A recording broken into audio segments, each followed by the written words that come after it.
WNBA expansion franchise continues. The finals are over. Asia Wilson, 3-time MVP. The Aces have three-peated, and we're bringing 2 new teams into the league. We're going to begin by taking a look at some of the retirees. Diana Taurasi is looking to call it a career, but in my opinion, I don't think she actually will call it a career after 20 years. Diana Taurasi has been in the WNBA since I was in middle school. We're going to let her play one more year. Why not? See what the new league looks like. League meetings. Don't think there really will be any rules that'll change. Obviously, the 2 teams will be added to the league, and everything else is outright rejected because, to be honest, some of them are stupid. Eliminate the foul out rule. No. League realignment. Now, we have to put these 2 teams in their respective conferences, which, not that conferences matter a ton, because you get into the postseason regardless of conference, and this is pretty easy. Both teams are already set where they need to be. The Golden State Valkyries are a real team that will be in 2025, the WNBA. The problem is the other team. The other team that's supposed to join the WNBA in 2025, Toronto, they don't have a name. They don't have a name. I'm not going to give them one. Next season starts in about 8 months. They need to hurry up and figure something out. Nonetheless, the team that will be returning is the Charlotte Sting. There were some other contenders for the Eastern Conference. Again,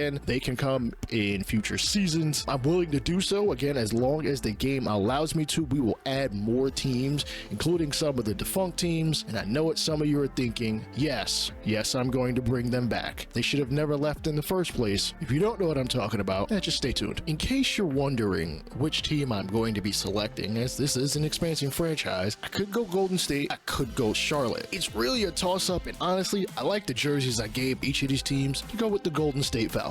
They have the same color scheme as the Sacramento Monarchs. The Monarchs did win a championship back in 2009, and then they went defunct, I believe, not too long afterwards. The Monarchs ended up winning the championship in 2005 and then went defunct 4 years later. I'm sure it was financial reasons. Unfortunately, the Valkyries, that is, will take on the color scheme of the Monarchs, and they will be playing in San Francisco where the Golden State Warriors play. You'll see their arena, when we get to the regular season. Now time for the draft lottery. Understanding that we are an expansion team, we actually don't automatically get the first pick in the draft, unlike the 2002 Houston Texans. It's kind of unfortunate because the 2025 draft is projected to be pretty good, at least in the top portion of it. I do have a draft class. I believe it is mostly accurate as far as who the players are. None of the faces are there. I play on PC, and the PC community has yet to figure out how to make cyber faces as opposed to extracting the hidden faces that are in the game files, so that honestly console players can get a lot of the missing players such as Blake Griffin and John Wall. In the meantime, we got to remember what we're doing in this league. Let's see how the draft lottery will play out. The Sparks, Wings, and the Sky all have a 29% chance of getting the first pick. The Mystic have a 13% chance. All right, the Mystics will end up with the 4th pick in the draft. The question for their franchise is, will Elena Delle Donne come back? She is 35 years old. She wasn't supposed to play the 24 season, but I completely forgot about that. And the Sparks will now end up with the 5th pick, which means the Sky, yes, the Chicago Sky with Angel Reese, will end up at least in the top 2. The Valkyries, we are number 4 so far, and we will stick to number 4. That means the Charlotte Sting will end up with the number 3 pick. As far as I know, I think that's a little weird, but I do like it that they don't just automatically get the number 1 pick, and the Sting will be getting number 3 as already predicted, which means it comes down to the Dallas Wings and the Chicago Sky. The Wings, 29% chance at the number 2 pick, and the Chicago Sky are going to put the number 2 pick. That's not bad by any means, as Angel Reese could really use some players that might, take a bit of the pressure off of her, which means the Dallas Wings will end up with the number 1 pick in the draft. Remember, players like Paige Buchers are a part of this, and congratulations to them. This will be their 13th lottery selection. Holy damn, that's bad. Oh wow, the Wings and the Sky had rights to swap picks, but because the Wings pick is higher, they keep it. That's crazy. That could be a crazy butterfly effect. You never know. The rest of the draft is as follows. The Mystics will up on the number 7 pick, as well as the number 6 pick. The Liberty get the 8 pick via Phoenix. The Fever, the Storm, the Sun, the Lynx, the Mercury, and they've swapped again with the Liberty, and the 3-time defending champions, the Aces, have the number 14 pick in the draft. Now, a lot of times, a first round pick might not get signed. Second second round picks might not get signed. Even if you're highly drafted, there is no preseason because 2K can't seem to figure out preseason at all for NBA or WNBA. Why? Just give me a couple games. WNBA, they play like two preseason games. NBA, they play like 4 or 5. It would help see how the team flows in a non-true competitive manner. Like I think it'd be interesting. I think it's absolutely necessary that preseason comes back to NBA 2K. Staff signing, we don't have any staff. We have to figure out who our staff is. And I won't bore you with the scrolling through everything, trying to figure things out, because the funny thing is we don't have any players, so we're kind of flying by the seat of our pants in this one. They both rejected my offer. I don't understand. This is ridiculous. Noelle Quinn is not an option, but Ruthie Reeves, as you can see above my head, 3.5 stars offense, 3.5 stars on defense. Her best position is probably assistant coach, but I'm going to take her on as the head coach. Hopefully she signs on. We'll take a look at Nalissa Rodman. She's able to quickly report back on low potential players and is a domestic scout wizard. Both of them are going to sign as both our head coach and head scout, so we can now move on from this tedious ass process. Turns out we have some bonus staff that I literally did not know existed. This game makes no sense. Anyway, we've got a big man coach, no badges to his name.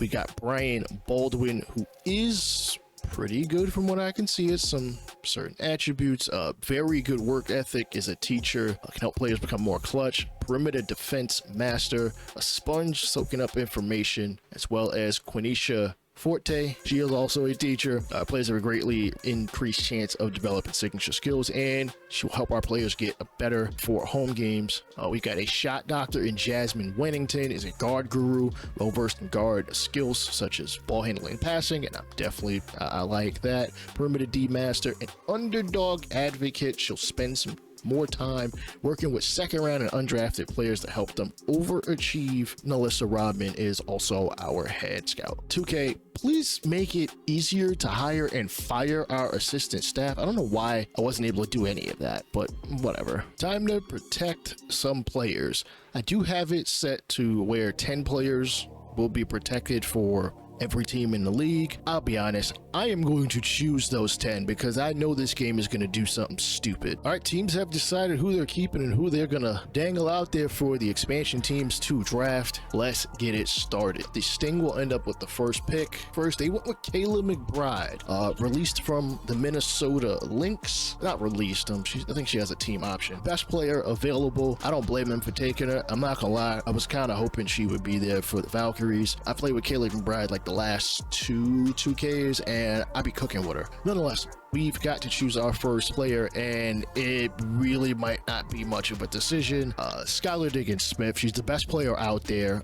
Granted, she is coming off a very down year in comparison to what she's done in the past. Almost half as many points, half as many rebounds, and her shooting just isn't the best. If she can play well for a year, cool. Otherwise, it is what it is. We will also take our next pick right afterwards. I am going to take a chance on Megan Gustafson. She's kind of balanced. She doesn't really play perimeter defense, but I don't need her to. Just need her to play on the inside. She might have a bit of a post game. The Sting went with Natasha Cloud, who suffered a lower right stress fracture. She missed however much time she missed, but she should be back in full strength for the Sting start next season. They also take Kayla Thornton. I think they really only go off of overall, which is very strange, but tis this game. Do like the idea of having someone who can catch and shoot from 3. Veronica Burton does have a I'm gonna take Samuelson because she does play perimeter defense as well as having a midi game. Kind of wish they made it easier for me to see my roster, but they don't because this game. Damaris Dantas, she also plays pretty good defense, both in the perimeter and as far as the post is concerned. Or do we go after the steady playmaker Veronica Burton? She might be the starter over Skylar Diggins-Smith. We shall see. We can take them both. Veronica Burton. Picks that have been taken so far. We've got a point guard, a power forward, a shooting guard, and another point guard. I think we need a swing player, a small forward, maybe a center. Actually, we can get both of those, maybe. JC Sheldon is a two-way, three-level scoring threat. I will definitely take that on our team. She's on a 2+1 deal, and we also need somebody to hold down the fort as a big. Victoria Saxton plays defense. She has like no offense to her game. At least Dantas has some offense to her game. 6'3" center. Screw it, let's take her. And the Sting will get the last 2 picks, I think. Wait, are we done? Oh, I think we're done. Scouting, I'm not concerned with that. I let the CPU handle that, because I don't think I can really find anything that the CPU won't find, and I can figure things out. All right, so far our roster there's not a whole lot to it. We've got 6 players and we've got some draft picks, and we're going to try to make the most of every single one of them. There's also free agency, free agency is supposed to happen before the draft. I don't think it will in this, at least as far as the real life timeline is concerned. Again, we got Skylar Diggins-Smith, Megan Gustafson, Carly Samuelson, not Katie. Katie plays, I believe, for the Sparks. Veronica Burton, Damaris Dantas, and JC Sheldon. We're going to take a look at some of the team and player options, because we did take players that do have options. We're going to just, come on, Burton. You haven't even played a single game for us, and it looks like almost everybody's basically bringing people back. Christy Wallace will be a free agent. Her deal has been declined. Solid looking player. The 3-day moratorium. Let's take a look at any free agents. And why the hell is Brianna Stewart available for free agency? I mean, we're an expansion team and we got to get off to a big start. We have nobody that is at least an 80 overall. Let's see if we can find anybody worth paying. We're going to offer Elena Deladon a 2-year deal. I know that sounds crazy at the age of 35, but I'm pretty much convinced that WNBA players do tend to play when they play and they play into their 30s, they don't decline anywhere near as much as the guys do. But there are always a lot of outliners. She definitely looks like she might be one of them, and I want somebody who's got that veteran presence and that can help some of the future players on this team. We don't have a center. Brittany Griner is a 2-time defensive player of the year. I'd be stupid not to attempt to sign her. Post defense, perimeter defense, that basketball IQ. I wouldn't want to drive in the lane with her standing there, let's be real. I don't know if I want to give her a 3-year deal. She's a little less happy about a 2-year deal. Fine, I'll give you 3. You can get a 2+1. Not too crazy money. We will look to sign her. I know Brianna Stewart is right there. Probably is going back to the Liberty. Oh wow, the Sting are not playing. The Sting, the Mercury, and the Storm are all vying for her services. This is a max contract, $1.38 million over 4 years. I forget what that ends up being as far as money is concerned. I think it's about $400,000. Should we just get into the free agent sweepstakes right along with them? We're also going to give yet another living hoop legend a deal. Tina Charles. I get that she's 36. Maybe I'm a little biased because I did see her at Connecticut. I'm a UConn fan, in case y'all ever were wondering. I don't know if I can give you 2 years. Oh, fuck it. It's not my money. Why not? Deals already went through. Elena Deladon is going to sign with us. 2 years, $633,000. Brittany Griner is going to the Minnesota Lynx. Damn. Again, I would like to have her on the team. Just that big post presence where, you know, a lot of these 6-foot centers are going to get their stuff smacked, and now we got to deal with her. Okay. You know what? Ezzy Magbabor is available. She's 25 years old. She's got 2 offers, one for the Liberty and one for the Fever. Damn, both maxed out. I mean, I guess we could try. Let's see.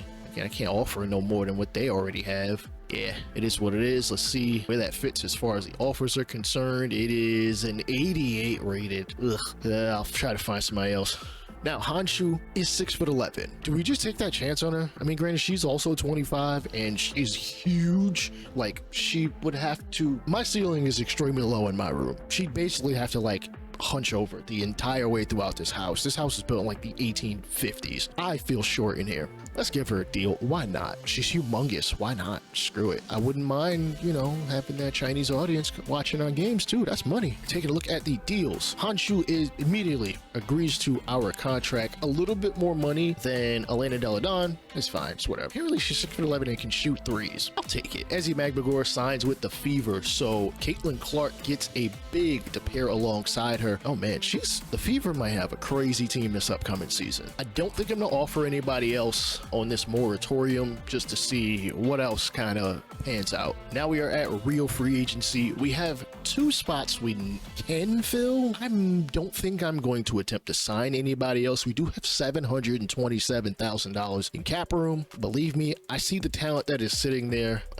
If other teams want to offer them, by all means. I just want to see what our draft pick is going to look like. Player progression. Obviously, Elena Delle Donne is going to lose some attributes. She goes down in a mid-range scoring. I don't know why. I would think that shooting wouldn't get hit as much, but it is what it is. She's still a very effective player inside defense and outside perimeter defense. Also take a little bit of a hit. Playmaking goes nowhere. Rebounding, physicals, Q shouldn't go down at all. Nonetheless, Skylar Diggins-Smith also loses some. Player like JC Sheldon goes up by a lot. 7 overall. That's bananas. She might be one of the stars, one of the core players for this upcoming season. WNBA Draft Combine. Again, we have the number 4 pick. I'll take a look and see if anybody stands out for us. I will admit I will want somebody to replace Elena Delle Donne just in case she gets hurt. She is dealing with back issues, so let's hopefully bolster her position just in case she has to miss any time. It is time for the WNBA Draft. Kathy Engelbert will announce the first pick. Andy Dallas Wings are on the clock, and they will select Paige Buchers from Central Connecticut State. What the hell? She plays at UConn. What? Again, whoever made this draft class needs to. Never mind. Anywho, oh boy. Apparently the Wings will give her an opportunity to spread her wings. Apparently she had an illness nobody knew about in this draft storyline. I don't know what the hell they're talking about. It's a little ridiculous. Nonetheless, next pick, the Chicago Sky. Who will they pair alongside Angel Reese? It will be Emily Ryan, point guard from Iowa State. Think she's real? I think like the first maybe like 15 players in this draft class that I've stupidly downloaded will be real. The rest of them won't be. People are saying she might be a 2nd round talent. This guy does not agree. My 3rd pick, the Charlotte Stinger on the clock, and they will take Kiki Irfan. Brief glimpse at the Sting's uniform. Listen, it's the options they give me, so I go with what's there. Having just turned 36, Tina Charles is not expected to play much longer, so Charles will probably mentor Kiki into being maybe just as good of a player as she was. Now it is our turn. Paige Buchers is off the board. That was the player I was looking to draft if she fell, but we do have a decent amount of point guards already on the roster. I have decided with our first pick in the 2025 draft, we're going to go with Anissa Moreau.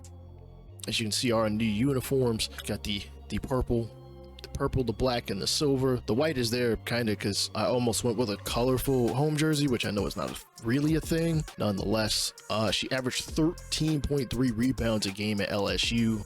I know rebounds might not be sexy, but listen, I'd prefer you grab the offensive board, get a nice putback. We will move on to the next pick in our draft. Here in round 2, all these players are 40-year-olds because some jackass decided, oh, hey, let me make them all 40 years old so that, maybe it's a placeholder for the players that you should have just... Listen, if the draft class wasn't ready, just save it and don't put it up. Like, that's just stupid.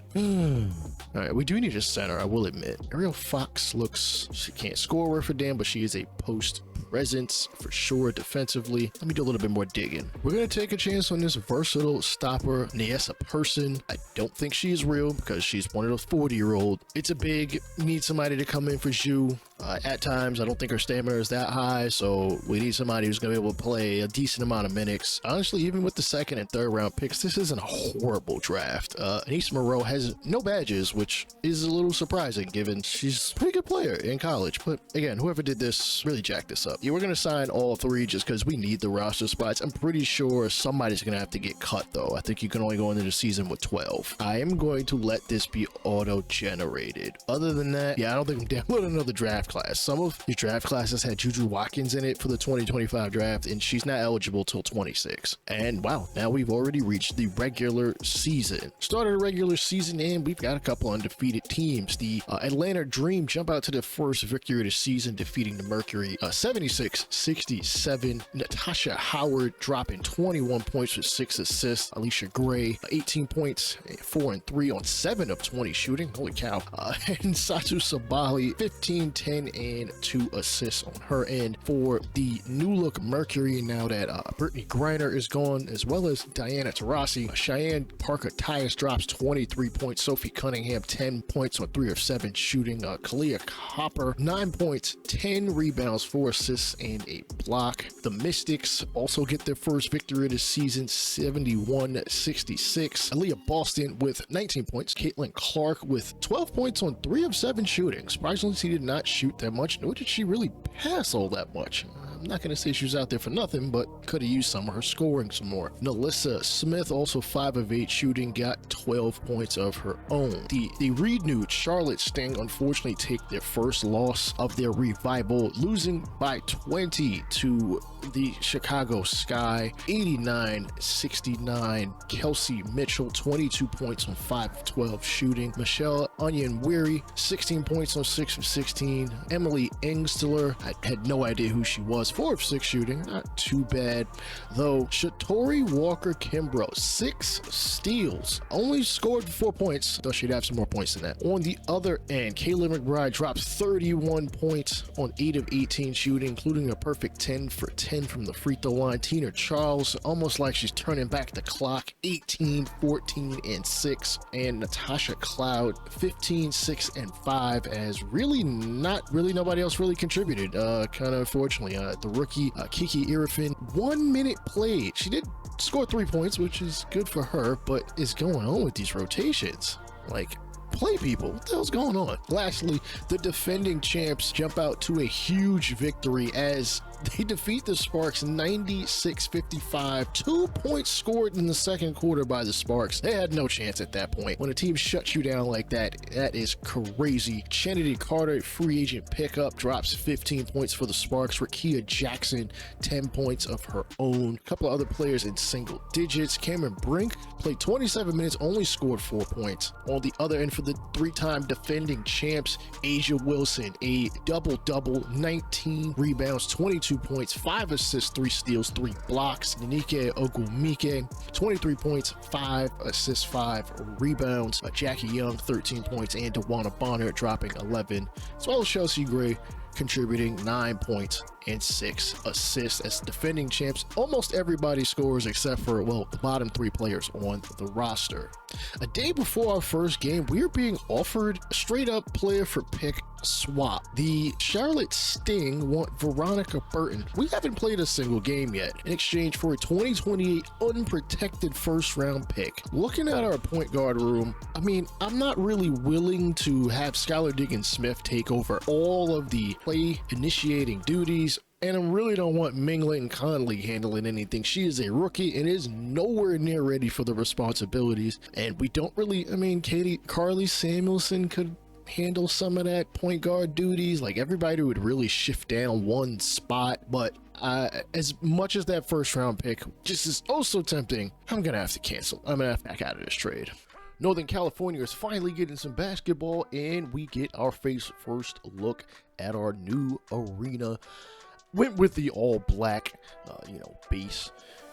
Filled that in with a lot of, the team colors. All right, Ella Dillon is going to start off the franchise's history with a 2-ball wing jump shot, good for 2. Remember, in real life, she really has missed the 2024 season. 36 years old, looking to help get this franchise a head start, let's be honest. Kalia Copper for 3 downtown. She is definitely a dangerous shooter from out there. We're going to have to watch out for her all evening. Skylar Diggins-Smith takes the screen from Della Dawn, hits the long 2-pointer. Kind of wish she took a step back. It is what it is. Bounce pass going to get stolen by Gustafson. Sheldon bobbling the ball a little bit, looking to drive, and pulls it back some. Then she takes the long wing 3, gonna miss, as Cheyenne Tyus Parker bricks a 3 of her own. Ball gets knocked out of bounds. And yes, this league is kind of sponsored by the Big 3. Listen, they offered Caitlin Clark a spot, but, Ice Cube decided, you know what? I'm going to support the league. Why not? Swings it out. A lot of passing around. Rebecca Allen for 3 misses. As through the first couple minutes of the game, not much scoring going on.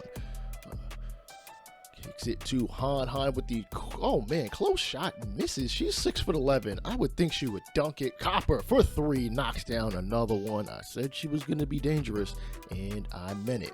All right, Deladon takes the screen from Han, kind of shoots it over her head and knocks it down. I'm not even sure if she saw the rim for that matter. Cunningham swings it around the Copper, then screens for her, takes the wing 3 again. That is her second, or if not third, three-pointer of the game. No, they only have 8 points. Deladon using ISO on Copper. She has no chance against her. There's a significant height difference between the two of them as the ball game is tied at 8. Copper coming off yet another wraparound screen, and she bricks it, as she seems to be the only one taking shots at this point. Another long 3, and she bricks it again. Can you pass the ball like we have Gustafson with the three-pointer? And she got to remember, even as a stretch 4, she just got a pretty lethal three-point shot, and Copper shoots again. Jeez Louise. I think she's literally got all of their points. Skylar Diggins-Smith tries to go left, and he gets stolen by Copper. Copper driving through the lane, passes it to, I believe, Osborne. No, she misses the easy left-hand layup, and I think Copper is injured as Han bricks the 3, and the Mercury are going to call timeout. I'm surprised it wasn't an intentional foul, to be honest. Maybe her teammates did not recognize that she was hurt, as maybe she sprained her wrist, maybe she jammed a finger. We'll find out, hopefully at a later point in time, what her injury status is. I'm surprised she kind of fell out on the floor. You know, jam fingers happen all the time in hoops. Let's be honest. I'm pretty sure I've jammed literally every one of my fingers multiple times. Caldwell misses the long 3 as Han gets the rebound, and she's going to push it up the floor herself, swings it in the corner to Samuelson. Carly Samuelson, the rattling 3 goes in. Cunningham kicks it to Caldwell at the top of the key 3. She knocks it down, as we seem to be going bucket for bucket here as we get to just under a minute in the first, as Han gets the ball down, and I'm surprised she didn't dunk it. You are 6'11". I know she can dunk. She hasn't done it ever in a game, as the rim rattler three-pointer goes in, tied at 16 with 30 seconds. Skylar Diggins-Smith goes up with the floater and is fouled by Anthony. She will go to the line shooting 2, makes the first of 2 free throws. We get a substitution as we see rookie Naisa Person coming into the game, the center. And she might get some more burn just because Han, again, not the best of stamina. As Skylar Diggins-Smith looks to close out the corner with a bucket. Right-hand floater off the glass, not going to go in, and we will go into the second quarter break with a 2-point lead.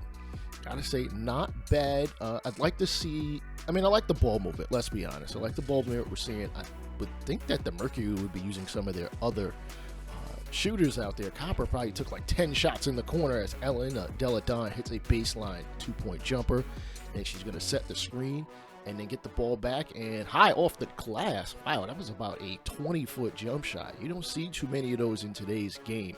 A high midi-range shot off the glass, as we're looking at a couple of bricks from each team, as Cheyenne Tyus Parker looks to take the rookie Moreau off the dribble. Midi jumper is good, 22-18.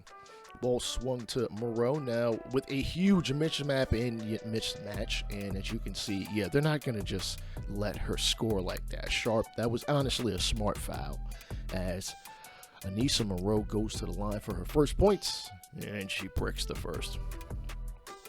It's all right. You get 2 of them. There's nobody in front of you. So we get a couple substitutions from the 3-2-1 spot, and she finally puts herself in the WNBA record book with a point, let's be honest. As Cheyenne Tyus Parker puts up a left-hand hook shot, and there's a foul on the other end, is now Parker Tyus looks to, oh man, they're putting Moreau back on the bench. I didn't think her foul was that bad. I didn't know if that was really necessary. Lena Deladon goes up, right hand, and misses the layup off the glass, but she'll go to the line, shoot 2. One of the legends in the WNBA. I'd like to say we are pretty lucky to have a veteran of her caliber that was available for this team. I get that she is aging. I hate to say that, as we're not too far off in age. She's 36 and I'm 34. But Ooh, good rim rattler shot there by the Mercury.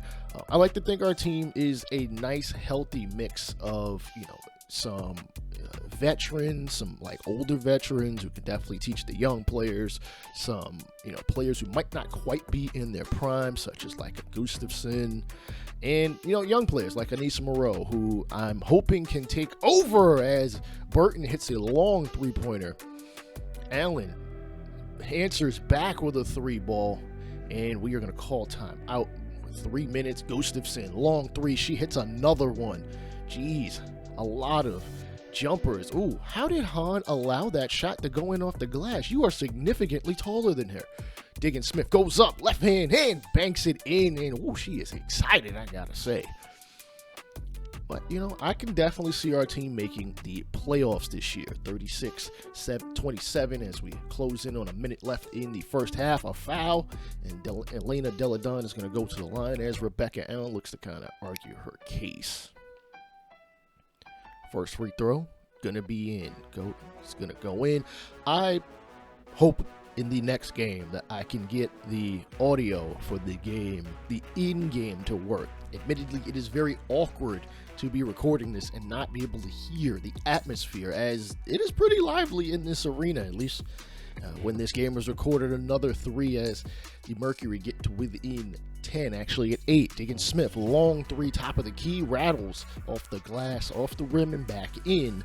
So we take an 11-point lead to get through the first half. In our first game of the franchise's history, we're pretty comfortably out in front, shooting 50% from the field as the Mercury shoot 34. Kalia Copper has definitely taken a lot of shots. Maybe we'll see a bit more ball movement from them. It would definitely help as we hit the second half. Allen, three-pointer, no, gonna miss as Gustafson gets the rebound, and Elena Deladon takes a three of her own, and she misses. As you can see in the first couple minutes of this second half, there have been a lot of bricks. Gustafson actually puts one in the hole as we will go to the line at 2 minutes and lopped off of the clock. She has 10 points, make it 11, up by 14, largest lead thus far. Parker Tyus had an easy layup, but that was a smart foul by Gustafson. First free throw gonna be in good for the Mercury. Another one as Aja Wilson had a double-double per usual, as she is looking to get her fourth MVP of her career. Hahn, top of the key three, she wets that. I gotta admit, she shoots very well. I hate to compare her to Yao Ming, but she kind of is like Yao Ming. Right. Sophie Cunningham goes to the rack and is going to miss. You know what? Again, not a bad foul. Don't let him get an easy bucket. As we are up by 15, now 14. 7 minutes to go in the third quarter. Tina Charles continuing to play very well in the first couple games for the Charlotte Sting. On another top of the key three, gonna miss. Unfortunately, Sophie Cunningham going to the rack hard, high up off the glass. She gets it to go. I would like to see her scoring a bit more. Cunningham, long one-legged three. That is not a smart shot to be taking, I gotta say. As we go to the rack, up and in. That is Carly Samuelson's, I believe, 7th point of the game. Gustafson goes up hard, Euro step, up with the land, and that is Allen's third foul of the game. She might need to get subbed out. First free throw misses. Second one is going to rattle in positively for us. 50-36 with 5 minutes to go. Backing down, Tyus Parker. Scoop shot, good. Elena Deladon pump fakes and goes to the rack, high off the glass, goes in. I'm surprised she's able to move as well as she moves, given her history of back injuries. And wow, how did that one go in over Hahn? We need her to contest. If she can contest, almost don't care if she blocks it. Her contests will be significant enough, as Skylar Nigga-Smith is going to be called for the foul on Sophie Cunningham. Hahn will come out the game, and the Mercury will be within 15, actually 14. Diggin Smith goes up hard, and gonna get blocked. No foul called there. Swings it to Caldwell. Easy layup chance, high off the glass, gonna miss. Definitely would have been nice for them to have an and one opportunity. Free throw is good. Down 13, now down 12. And she connects twice from charity stripe. Sharp, long three. Oh my goodness, what a rainbow shot. As that will be the end of the third quarter. Phoenix within 9. Do they have a comeback in them? I gotta admit, we didn't shoot the best that quarter, but we did enough to make things happen. Oh man, Elena Delle Donne turns the ball over. Kick out to Caldwell. Caldwell going up. Left hand layup, gonna miss. Caldwell gets her own rebound, swings it out long 2. If she just took a step back, that would have been probably better for them. Ball swung around to Veronica Burton. Gonna get the screen from Moreau. Burton makes the 3-pointer. As okay, little shit talk here. You will definitely get plenty of that in the WNBA. Do not think these ladies are dainty. They definitely talks the shit. 3 ball by Anthony as the Mercury are closing in. Now down 7. Samuelson gonna get the ball stripped by Anthony as the Mercury are gonna look to get another bucket. Look to get another bucket, and they do so. Nice little mini fadeaway as Elena Delle Donne looking to break down her defender. Spinning, turning. What the? Dude, why are you taking that? That is a terrible shot. Just pass it. Reset. Caldwell misses a 3. Samuelson gathers the board. Clock running down in the shot clock. 3, 2, 1. 3-pointer gonna miss as you're missing at a absolutely terrible time. Coming around off the curl screen. Sharp. Long 3. Oh, she misses it. A bunch of bricks by both teams. Mid-4th quarter. Another 3-pointer miss. What is going on? This may really come down to who hits a couple of shots. Another brick shot. Elena Delle Donne looks to go baseline. Gonna hand it off to Samuelson. And kind of a standing screen. Corner 3. Knocks it down big.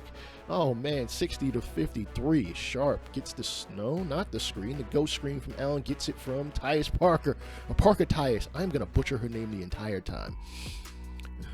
The funny thing is she did get married, so her maiden name was Parker, not Tyus.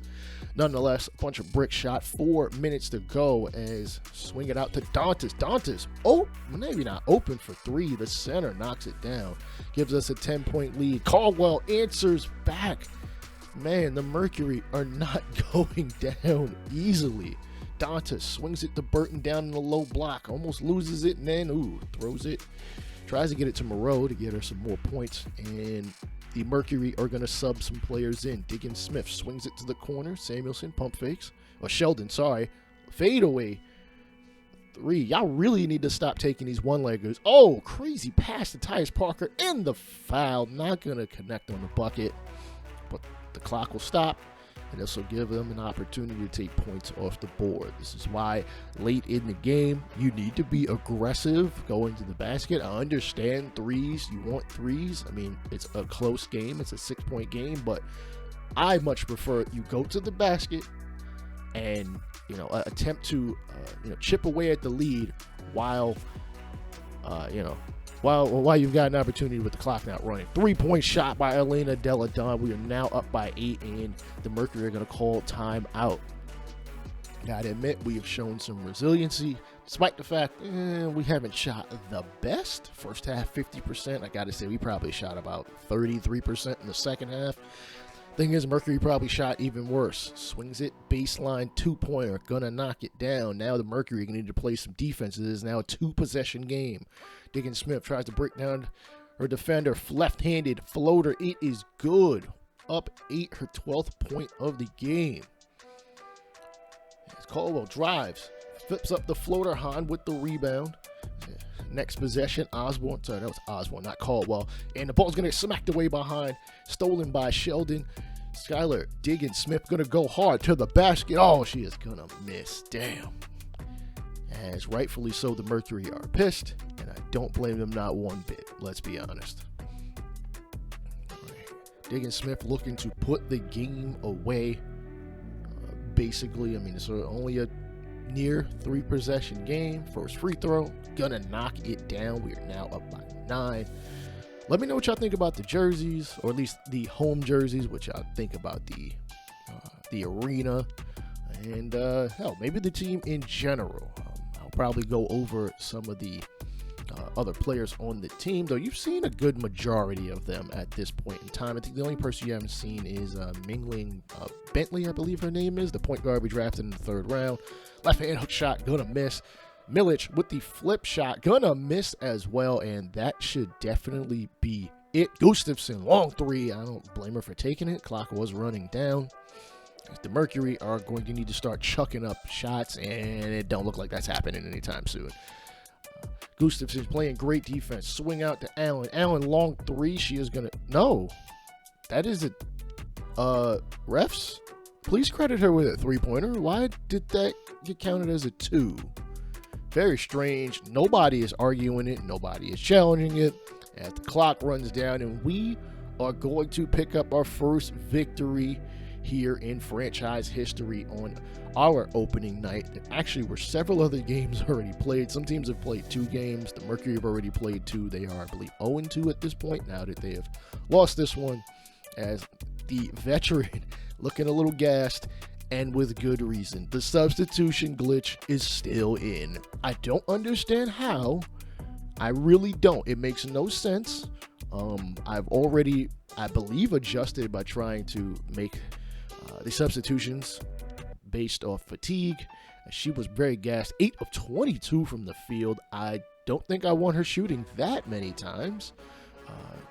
Diggins Smith 14 and 4, Gustafson 12, 7 and 2, including 2 of 4 from downtown. Burton 2 of 5 for 6 points, 2 assists. Sheldon, JC Sheldon, 5 points, 4 rebounds. I would have thought she would have shot more because I took her in the expansion draft thinking she'd be our 2 guard, shooting a bit more. We'll see more in later games. The rookie Moreau only got a single point, 2 boards. We'll take it. It is what it is. Tyus Parker somehow has played, Parker Tyus. I'm going to butcher her name all year. Has somehow played more minutes than the game even has. 41 minutes. Again, the substitution glitch is still there. 2 players in double figures for the Mercury. She went 6 of 16. Copper, 11 points. She only shot 4 of 7. I'm a little surprised. Cunningham contributes 7. Olivia Sharp, 5 points to her name. Like I say, not a bad game. Check out the next one. Sub if you haven't already done so. Peace out.